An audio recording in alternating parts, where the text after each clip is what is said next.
Bueno, chicos, ¿se ve, se escucha bien? Bueno, Sí, perfecto. Genial, genial. La alimentación saludable en adultos mayores, como veníamos hablando, necesitan los mismos nutrientes que los jóvenes, pero en cantidades diferentes, ¿sí? Es decir, necesitan todos los grupos alimentarios, todos siguen siendo indispensables, cada una de la falta puede generar una carencia, y sobre todo las más importantes, siempre ténganlo en cuenta, las que no se detectan, las que son ocultas, las que van por detrás de lo que es peso y masa muscular, siempre son las carencias de micronutrientes, es decir, minerales y vitaminas. Algunos que pueden ser más necesarios que otros, tenemos que tener en cuenta el tema del calcio. En un adulto mayor se recomienda alrededor de 1200 miligramos de calcio, lo cual no es no se necesita un nivel muy alto, no es una cantidad excesiva, sino tenemos que tener en cuenta que es una cantidad que se cubre, por ejemplo, con 3 consumos diarios. Puede ser uno de leche, uno de queso y uno de yogur, por ejemplo, ¿sí? Eh, o puede ser también el consumo de leche, queso, frutos secos. No todos los productos calcios tienen que ser de origen animal. También tenemos que tener en cuenta el tema de la vitamina D, que es una vitamina, más que una vitamina es una hormona, ¿sí? Tenemos que tenerlo en cuenta que es generada por el organismo, por la luz solar, se genera en epidermis, en las células de la piel, pero que es activada en el riñón. La vitamina D, puede haber un déficit de esta vitamina por dos motivos. Uno puede ser por la falta de exposición a la luz solar, puede ser también una falta dietaria, una falta de alimento, pero también puede haber, tercer motivo, una disminución en la capacidad del riñón para activar la vitamina D. Tenemos que tener en cuenta que la vitamina D es algo, como decíamos, es mucho más que una vitamina, tiene una función hormonal, porque es bastante complejo y funciona en distintos órganos. Se activa en el intestino y también en el riñón, ¿sí? La forma definitiva. También hay que tener en cuenta el agua, lo que decíamos.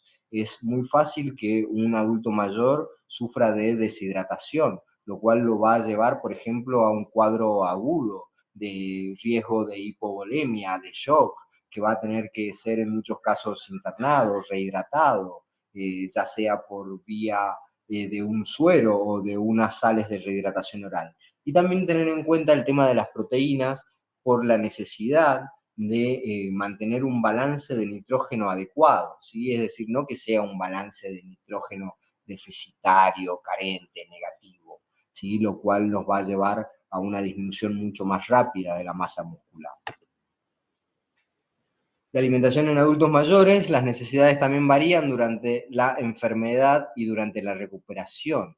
Obviamente tenemos que tener en cuenta que va a ser muy distinto alimentar a una persona que está sana y a una persona que está enferma, que está sufriendo el desarrollo de alguna patología o que se ha recuperado de la enfermedad, pero que se encuentra en un periodo de convalecencia, de recuperación.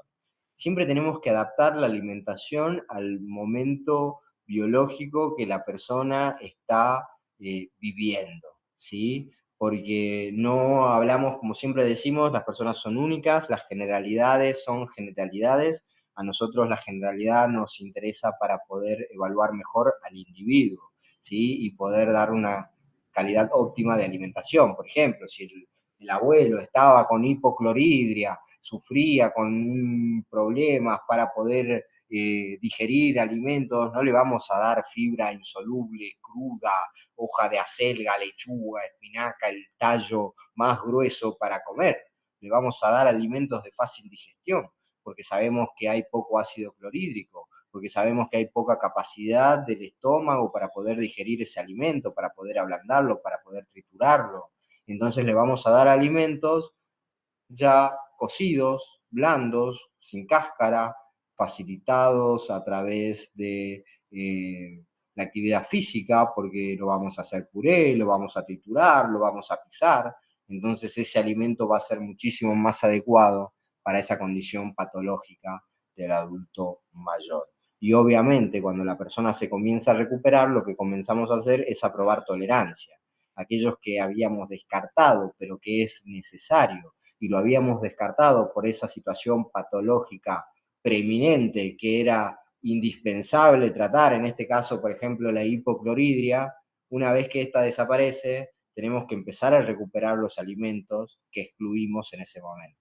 Sobre todo, por ejemplo, podemos hablar de las cáscaras y las fibras insolubles, como para recuperar el ejemplo, y pensar que ese adulto mayor, la primera cáscara que pueda llegar a consumir, podría ser de una manzana asada, transformada en una compota, modificada por el hervido, una cáscara eh, eh, liviana, suave, fina, por ejemplo, o de una pera, ¿sí? Entonces, tendríamos que empezar con algo así, la recuperación. ¿Cómo estimular el apetito? Que es muy importante. A través del color, que le da un valor estético, brinda un toque de frescura y al momento de la degustación se relaciona con el sabor. El color siempre va a ser fundamental. Una comida que no tenga color, una comida que no tenga aroma, que no tenga sabor, nosotros la conocemos como insípida en el amplio espectro, ¿no? Y no solamente relacionado al sabor, sino relacionado a todo. Es más, acá en Jujuy algo como se le podría decir, no sé si está bien, pero como caima, ¿sí? Entonces, el aroma también estimula la salivación, la secreción del jugo gástrico, provocando la sensación de hambre, el sabor agradable, diferenciado. Es decir, la comida tiene que ser rica y sobre todo lo que decíamos, teníamos que estimular al adulto mayor las ganas de comer y esto lo vamos a hacer a través del aroma. Si nosotros sentimos el aroma de una cebolla, de un ajo, por ejemplo, seguramente se nos va a abrir el apetito y también hasta podríamos saber qué es lo que se está preparando a través de los aromas que sentimos y ese apetito se nos va a abrir mucho más. O por ejemplo, ahora que estamos en un horario de comida, por ejemplo, si yo les digo piensen en comida, en algo que les guste, imagínense el aroma del asado, por ejemplo, seguro sus ácidos gástricos van a ser estimulados por el estómago, que a la vez es estimulado por el cerebro, y va a comenzar un ciclo donde se va a estimular el apetito, el hambre. Por eso es que hay que estimularlo con el aroma, con el color, con el sabor. Y también hay que tener en cuenta la textura, la consistencia. Es decir, y la textura y la consistencia van a acompañar justamente la capacidad del individuo de si puede comer cosas duras, o si puede comer cosas blandas, o si puede comer cosas líquidas, etcétera, etcétera. Pero siempre vamos a tratar de que sea algo rico, sabroso. Si damos una polenta, por ejemplo, como el ejemplo que está ahí graficado, siempre va a ser mejor una polenta con salsa, con queso, con carnecita, con leche, algo que sea mucho más agradable al paladar. Otra vez, adecuar la consistencia de las preparaciones alimentarias. Acá tenemos diferentes consistencias, tenemos una sopa crema, tenemos un puré, tenemos unos fideos con salsa, tenemos otro puré de zapallo. El primer puré podría ser un puré de una manzana, por ejemplo, un puré de frutas, y después, por ejemplo, tenemos unos arroces, unos cereales cocidos junto con algún tipo de verduras. Siempre esto va a depender del individuo, qué es lo que puede comer. Lo que nosotros tenemos que apuntar es a evitar la monotonía, que sabemos que enferma, y justamente a incentivar a comer.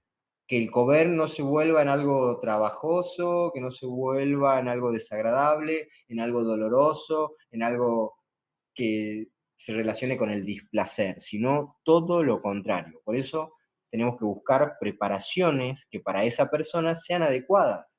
Y sobre todo esto, que sean adecuadas también en el sentido cultural. Por eso si al abuelo le gusta la sopa, si le gusta el guiso, si le gusta la polenta, si le gusta el estofado, si le gusta el anchi, si le gusta la mazamorra, ¿por qué no dárselos mientras los pueda masticar, tragar, digerir sin ningún tipo de problema? Los indicadores dietéticos específicos, la ingesta proteica diaria, especialmente alimentos fuente de proteínas de alto valor biológico. ¿Sí? Tienen que consumir proteínas tanto de origen animal como de origen vegetal. Son prominentes las proteínas de origen animal por su alta biodisponibilidad y también porque tienen aminoácidos completos, es decir, tienen todos los aminoácidos esenciales. Cuando nosotros hablamos de proteínas, tenemos que pensar que el 50% de esas proteínas tienen que ser de alto valor biológico. Una menor ingesta de proteínas y la inactividad del anciano producen una disminución de la retención de nitrógeno, por lo que se requiere más proteínas para lograr un balance nitrogenado adecuado. Lo que ya hablábamos anteriormente, no tenemos que hacer que este balance nitrogenado sea negativo, sino todo lo contrario, que sea adecuado y sobre todo si puede ser excesivo para generar un pool de aminoácidos para utilizar cuando el organismo lo requiere, muchísimo mejor. Pero siempre tengan en cuenta, es difícil consumir proteínas de alto valor biológico porque siempre son las más caras en la escala de precios. Los alimentos fuentes de proteínas, sí, tenemos el huevo, tenemos las carnes de mar, las carnes rojas, las carnes blancas, tenemos los lácteos, tenemos los quesos, tenemos el charqui, ¿por qué no? ¿Sí? Entonces tenemos que considerar que todo alimento de origen animal es una excelentemente muy buena fuente de proteínas. Las recomendaciones, justamente, una de las recomendaciones importantes es que sea culturalmente adecuada, por eso acá vemos los distintos tipos de platos regionales, que son los que al adulto mayor les gusta. ¿Por qué? Porque han crecido, porque se identifican con esos platos, porque son los que aprendieron a comer desde toda su vida. Entonces, no es que tenemos que darle una alimentación diferente, sofisticada, rebuscada, etcétera, etcétera. Tenemos que justamente pensar en que la alimentación tiene que ser variada, ¿sí? Lo cual es algo más sencillo de pensar, ¿no? Que algo sofisticado, diferente y sobre todo que no le guste a la otra persona.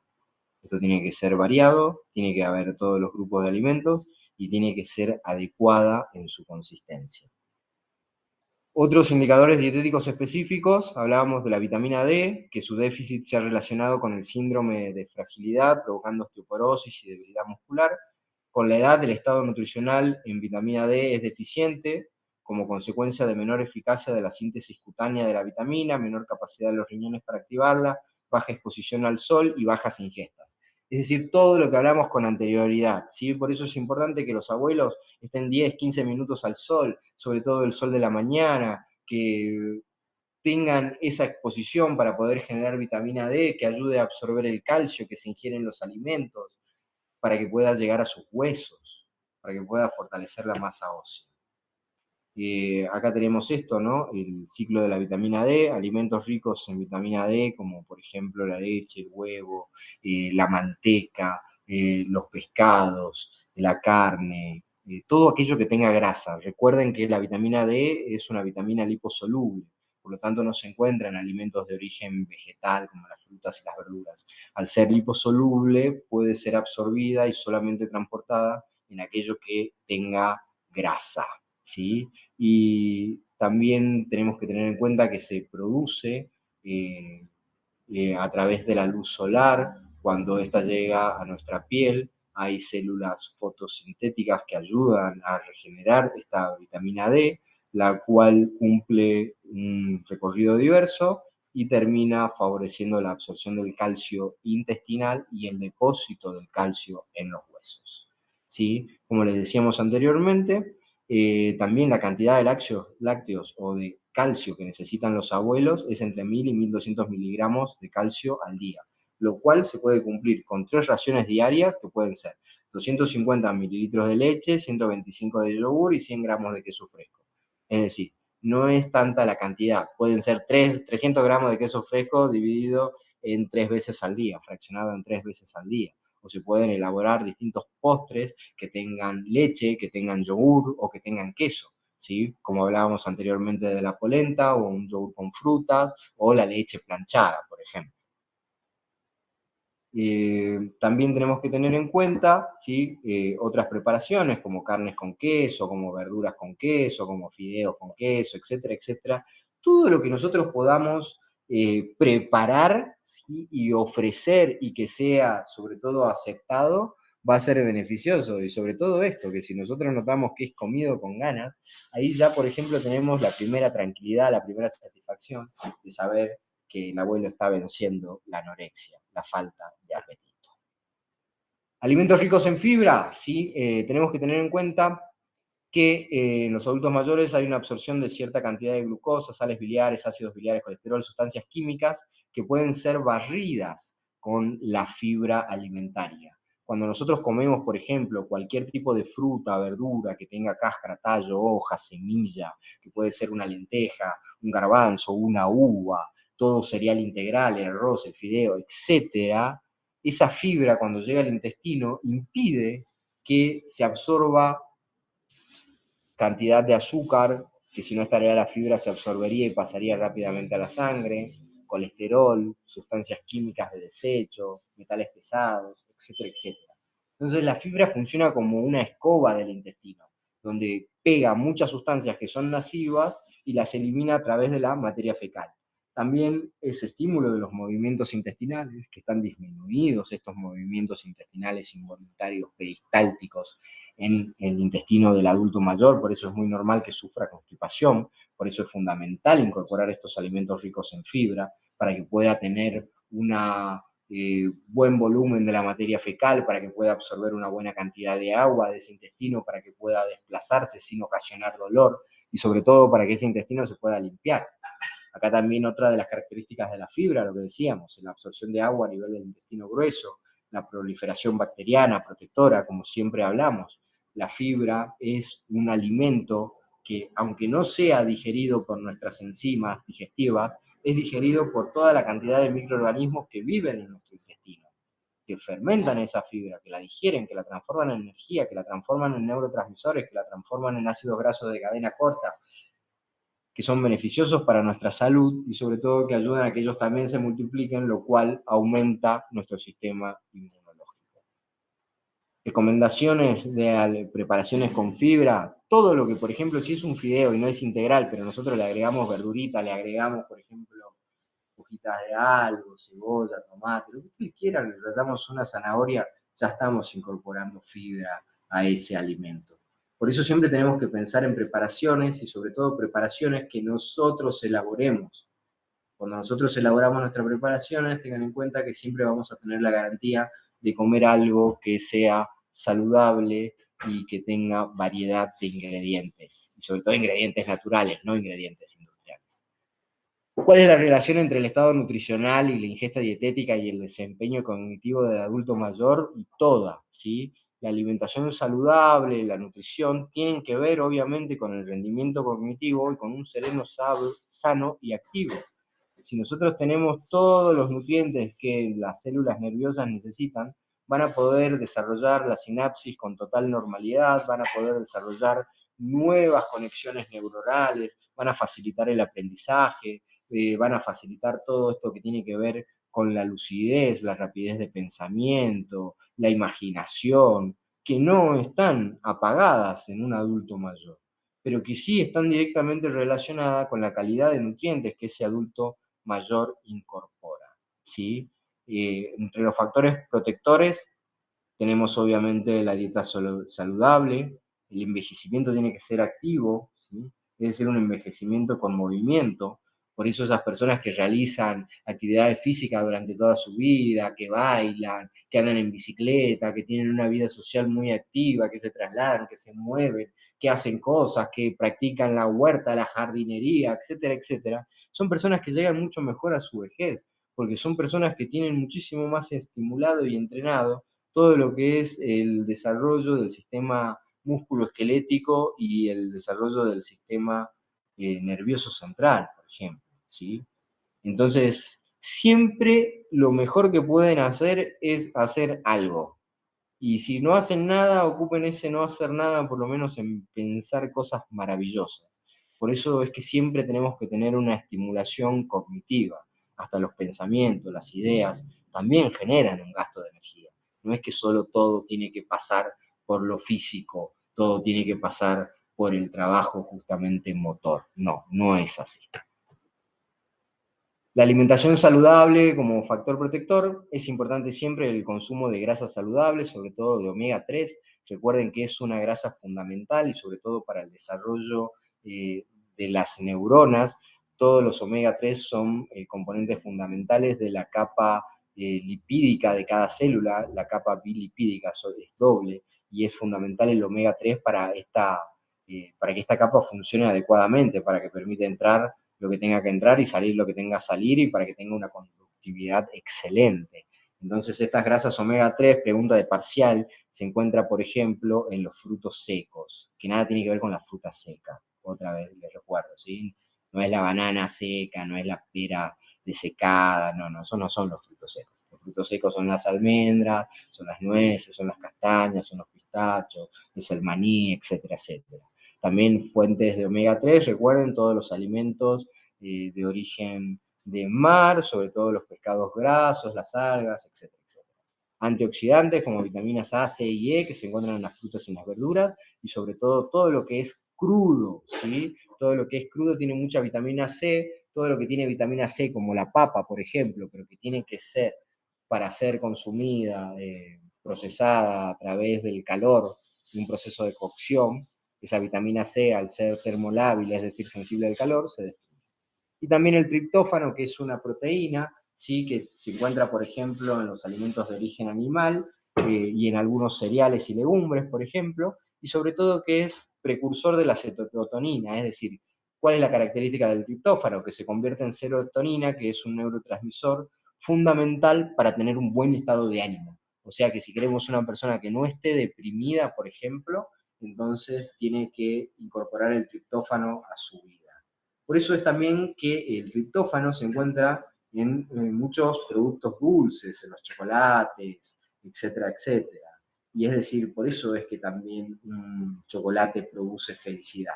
El triptófano tiene una característica dentro de las proteínas, de que, dentro de los aminoácidos, perdón, de que es insulino resistente. Es decir, cuando se come algo, por ejemplo, muy dulce, ¿sí? La insulina incorpora todo el azúcar del alimento, incorpora todos los aminoácidos que ese alimento también pueda tener, pero no incorpora el triptófano. Y al encontrarse el triptófano en una condición mayoritaria dentro del plasma, tiene una facilidad para poder ingresar al cerebro a través de la barrera hematoencefálica. Cuando el triptófano ingresa al cerebro, obviamente se convierte en serotonina y es lo que produce placer. Por eso es que siempre se trata de vender estos alimentos dulces y ricos como una opción para la melancolía, para la tristeza, para la depresión, para el domingo a las 6 y 8 de la tarde, cuando uno no sabe qué hacer y la angustia mata, comer algo dulce para que podamos llenar de serotonina este neurotransmisor, nuestro sistema nervioso, ¿sí? Así que ténganlo en cuenta. Las grasas saludables, los omega 3, como decíamos anteriormente, constituyen el principal componente de los fosfolípidos contenidos en las membranas celulares del cerebro. Una concentración adecuada es importante para asegurar una correcta función neuronal y ayudar a mantener la integridad de las membranas celulares. Es indispensable los omega 3, recuérdenlo chicos, hoy la condición, la relación omega 3, omega 6 es aberrante, tendría que ser una relación 4:1, por ejemplo, a favor de los omega 6, y hoy la relación es un 20, un 30:1. Y tengamos en cuenta que los omega 6 también son ácidos grasos esenciales, pero son inflamatorios. Y al haber una relación tan desequilibrada, obviamente tenemos muchas reacciones inflamatorias en nuestro organismo, más allá de las deseadas, y sobre todo esto. Por eso es que hay que aumentar el consumo de omega 3 en nuestra alimentación. Y sobre todo todos los alimentos ultraprocesados son ricos en omega 6 porque están hechos a bases de aceite de soja que son ricos en omega 6. Todo lo que es el pasto, por ejemplo, y los alimentos que consumen pasto para engordar, como vacas, cabras, y que no consumen grano, por ejemplo, como soja, trigo, maíz, sus grasas son mucho más ricas en omega 3. Acá tenemos otros ejemplos de omega 3, por ejemplo los pescados, los frutos secos, las semillas, sobre todo las semillas de chía, las semillas de amaranto, y los pescados como el salmón, el atún, la caballa, todos los pescados grasos y mariscos. El tema de antioxidantes, para que lo tengan en cuenta, todos los antioxidantes son los que nos protegen a nuestras células de la destrucción, del envejecimiento. Los antioxidantes nos protegen de la acción de los radicales libres. ¿Qué son los radicales libres? Son compuestos que se generan en nuestro propio organismo a través del estrés oxidativo que puede producirse por hacer mucha actividad física o por la contaminación ambiental o por el consumo de alimentos ricos en grasas, azúcares y sales, etcétera, etcétera. Muchas cosas producen radicales libres. Nuestro cuerpo genera antioxidantes, pero estos se encuentran generalmente en los alimentos. Por eso es importante que los consumamos, sobre todo en frutas y verduras, que se puedan consumir crudo, donde no se destruyan estas vitaminas y antioxidantes por calor. Y sobre todo tenemos que tener en cuenta que los alimentos con más antioxidantes son los alimentos que tienen coloración en su pulpa o en su cáscara. Por eso es que busquemos los colores amarillos, los rojos, los morados, los blancos, Bueno, no, los blancos no, los amarillos, los rojos, los morados, los blancos tienen otros componentes, pero los mejores componentes, por ejemplo, se llaman antocianinas y son los que se encuentran en los morados y en los negros. Y sobre todo se encuentran en alimentos de origen andino, de origen que tienen su origen en altiplano, donde son más difíciles las condiciones para sobrevivir y generan estos componentes que los protegen de las plagas, por ejemplo. Y a nosotros nos hacen muy bien porque son componentes bioactivos, es decir, tienen una función saludable en nuestro organismo. Entonces, si pueden comer el papín morado, si pueden comer una arándano, una berenjena, si pueden comer todo lo que tenga este color morado oscuro, buenísimo. Y si no, también todo lo que sea amarillo, naranja, que tiene beta-carotenos, todo lo que sea rojo, por ejemplo, como el tomate, etcétera, etcétera. Esto va a ayudar a atenuar, ¿sí?, la acción de los radicales libres, que cuando los radicales libres actúan, actúan en forma de cadena. Es decir, se produce una reacción que se continúa, continúa, continúa, continúa, continúa y no se apaga más, ¿sí? Y esa reacción lo que produce es el daño de múltiples células de nuestro organismo, sean transportadoras, sean hormonas, sean etcétera, etcétera. Y sobre todo esto, tienen que pensar que estos radicales libres son como balas, ¿sí? Por eso producen esta desnutrición, atraviesan todo, todo lo destruyen. Por eso es muy importante el consumo de frutas y verduras. Los mecanismos de acción del triptófano, niveles de triptófano, como decíamos anteriormente, genera serotonina, la cual juega un papel clave en la depresión, ansiedad, estado de ánimo, sueño, control del apetito, memoria, aprendizaje, regulación de la temperatura, comportamiento sexual, etc. Por lo tanto, miren si no van a ser importantes en cualquier persona, ¿sí? La vitamina B12, que también es fundamental, como decíamos, la vitamina B12, el ácido fólico y el hierro, no lo tenemos que ver como separados, sino como un tridente en su conjunto, son fundamental para la generación de glóbulos rojos. Su déficit es común y se incrementa a medida que aumenta la edad, generando problemas de memoria, concentración, anemia, entre otras enfermedades, incluso demencia, ¿sí? Por eso tenemos que hacer que nuestros adultos mayores, nuestros abuelos, tengan un buen consumo de alimentos de origen animal, sean estos lácteos, sean huevos, sean carnes, sean hígados, sean entrañas, sean mondongos, sean vísceras, sean pescados, etcétera, etcétera. Eh, Trucos para que los mayores beban más agua y alcancen un nivel de hidratación adecuado, que el agua siempre esté a mano, ¿sí? Sobre todo esto, saber que el agua esté siempre a mano, que también cuando uno consume agua lo que previene son los dolores musculares, son los dolores de cabeza, es decir, todo dolor innecesario. Por lo tanto, que el agua esté siempre a mano es tener siempre un vaso de agua, beber un vaso entero de agua media hora antes de cada comida. Si se olvida beber agua, poner alarmas, poner un vaso de agua en la mesita al acostarse. Si le cuesta beber agua, tomar infusiones tipo té verde, manzanilla, tomar limonada, jugo de frutas, aumentar el consumo de frutas, vegetales a diario. Es decir, hay múltiples formas de consumir líquido. Lo que nosotros necesitamos es que llegue líquido al organismo para que toda célula pueda funcionar correctamente y no sufrir los efectos de la deshidratación. Lo primero efecto que genera la deshidratación es ansiedad, es depresión en las personas. Así que si ustedes también sienten que andan un poquito acelerados, un poquito descontrolados, por ejemplo, empiecen a preguntarse qué tanta agua consumen, ¿sí? ¿Qué tanta agua diferente de la gaseosa, del jugo azucarado, industrial, sintético consumen? ¿Sí? El top 10 de alimentos ricos en agua, bueno, por ejemplo, tenemos el pepino, la sandía, tenemos el ananá, la banana, el tomate, la naranja, es decir, todos los alimentos, sean verduras o sean frutas, tienen mucha cantidad de agua, por eso la importancia de recuperarlos en la alimentación. Y la forma de recuperar las verduras en la alimentación y de la manera más eh, atractiva es a través de las preparaciones. Imaginen lo diferente que es pisar un tomate, por ejemplo, no sé, y hacerlo como puré de tomate, simplemente por rallarlo, a cocinar ese puré de tomate con una cebolla, con un ajo, hacerlo parte de una salsa, de una preparación, de un fideo, de un ñoqui, es un mundo diferente.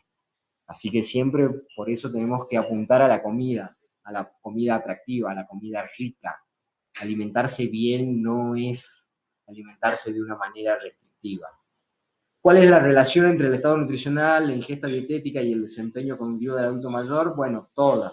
Es importante valorar el potencial protector de la adhesión a una dieta sana con la ingesta de determinados nutrientes, con el fin de alcanzar un envejecimiento saludable, en la prevención del deterioro cognitivo y bueno, todo lo que venimos hablando. Y la educación nutricional debe tener su origen en la atención primaria, con campañas de información sobre los riesgos de la malnutrición y sus medidas preventivas en adultos mayores especialmente.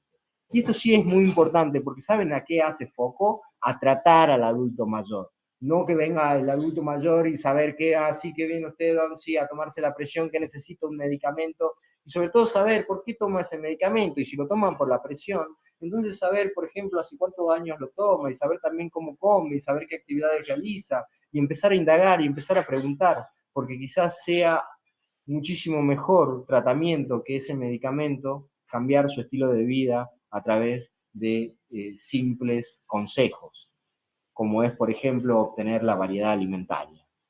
Entonces, por eso es que hay que tener muchísimo más importancia en estos adultos mayores, porque como decíamos anteriormente, se atienden mucho en el sistema de salud y son muchos dentro de la población general. Estrategias para la prevención de fragilidad, bueno, búsqueda de comorbilidades asociadas a fragilidad, permitiendo el diagnóstico oportuno de comorbilidad y planificar su control adecuado.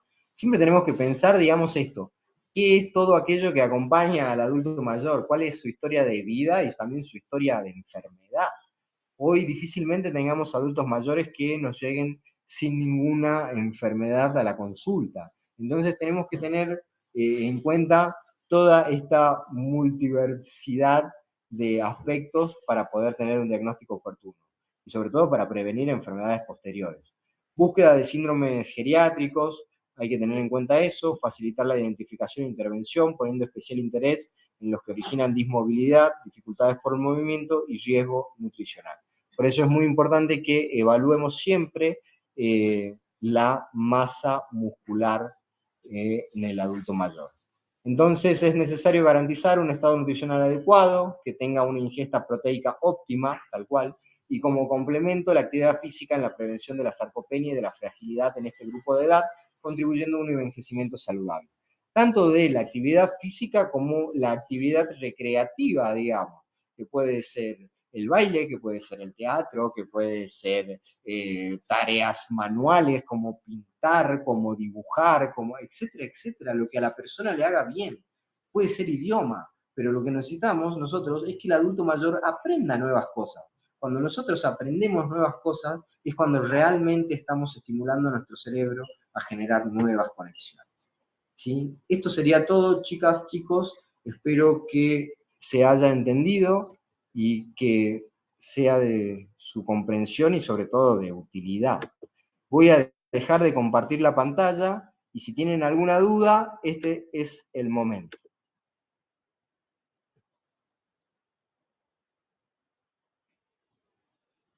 ¿Tienen alguna duda, alguna consulta que hacer? Prenden el micrófono y la hacen, por favor, ¿sí? Yo, profe, no sé si me Sí, escucha. la escucho perfecto. Para sacar el índice de masa corporal, en la pérdida, yo me hice acá un esquema, no sé si es que lo hice bien. Sí, Es sería el peso habitual,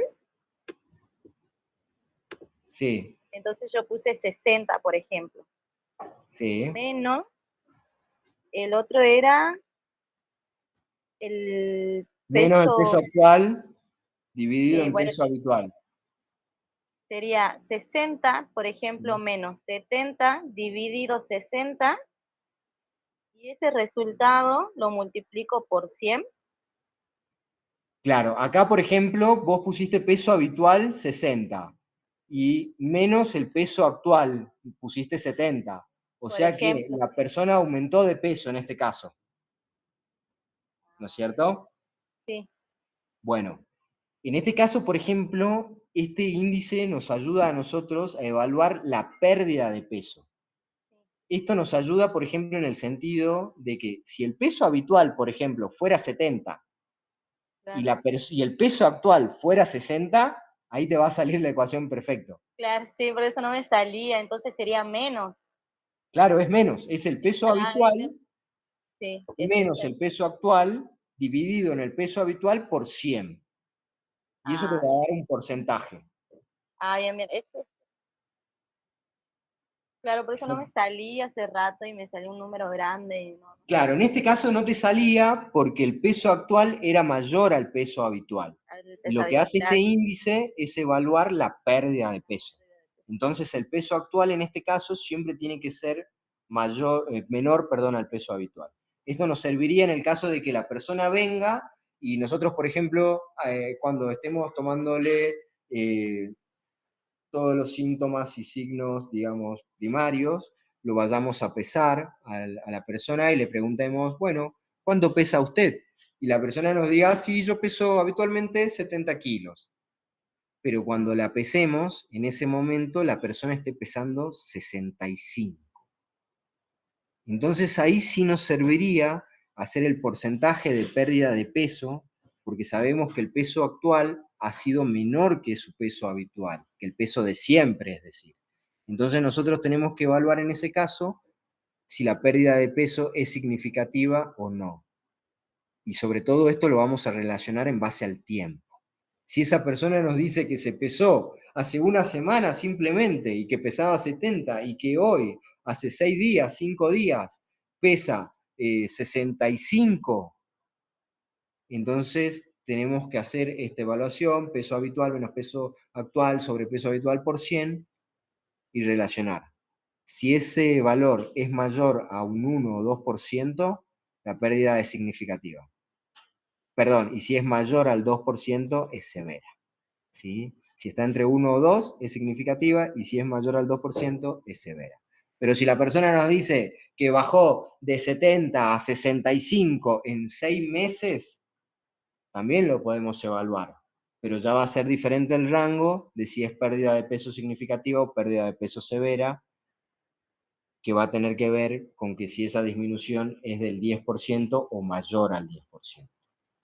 Y eso también nos va a dar pie para evaluar por qué la persona bajó de peso, porque la persona está enferma, porque viene con vómitos y diarreas recurrentes y no se puede curar desde determinado momento, porque sufre situaciones de anorexia, de falta de apetito, porque sufre gastritis, porque tiene pérdida de las piezas dentarias, o porque nada de eso sucede y puede ser que esté desarrollando una enfermedad crónica no transmisible como la diabetes, donde uno de los síntomas es la pérdida de peso, por ejemplo.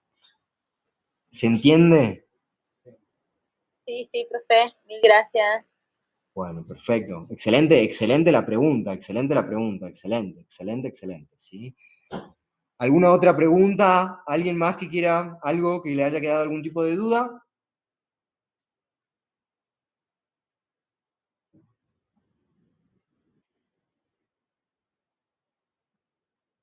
Chicos, no tienen que ser tímidos, ¿no? Ya vamos como muchos meses, ya tenemos que vencer el tema de la timidez. Lo importante siempre es la participación. No existe pregunta mala, ¿sí? Existe simplemente la curiosidad.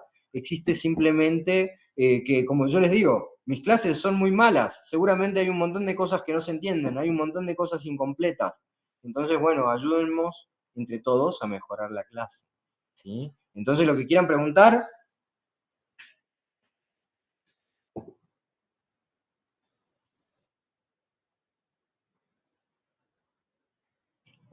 bueno, sí, sí, está muy bien. Yo igual no lo creo, ¿sí?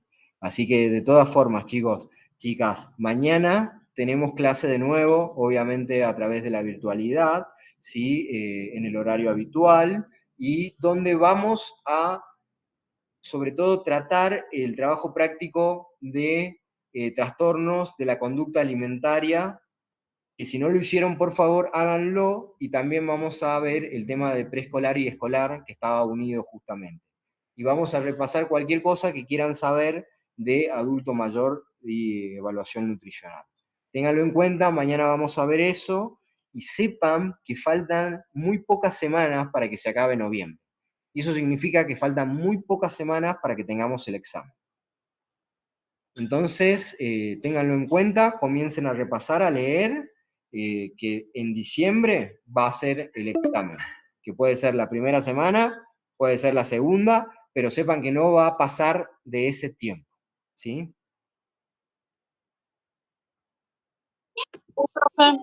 Bueno, bueno, chicas, chicos, excelente. Los dejo ¿sí? Y que tengan muy buenas tardes y nos vemos mañana. Bueno, profe, gracias. Hasta luego, profe. Luego.